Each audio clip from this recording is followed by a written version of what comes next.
సౌందర్య 2 లక్షలకు కక్కుర్తిపడి ప్రాణాలు పోగొట్టుకుంది. ఈ మాట నేను కాదు, ఓ డైరెక్టర్ అన్నారు.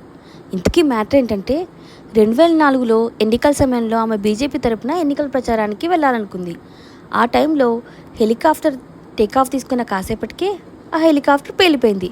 ఈ ప్రమాదంలో సౌందర్యతో పాటు ఆమె సోదరుడు అమర్నాథ్ కూడా చనిపోయారు.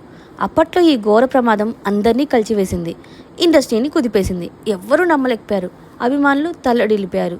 ఇదిలా ఉంటే ఈ ఘటనపై తాజాగా దర్శకుడు గీతాకృష్ణ స్పందించారు.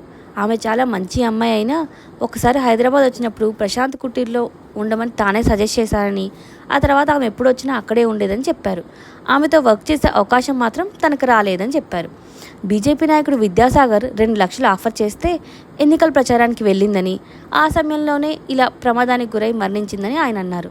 2 లక్షలకు కక్కుర్తిపడి చివరికి తన ప్రాణాలు తీసుకుందని గీతాకృష్ణ అన్నారు. ఆ రోజు ఎన్నికల ప్రచారానికి పోకుండా ఉండుంటే ఇప్పటికీ మనం సౌందర్యం చూసుకునే వాళ్ళము అని ఆయన వెల్లడించారు. Please subscribe.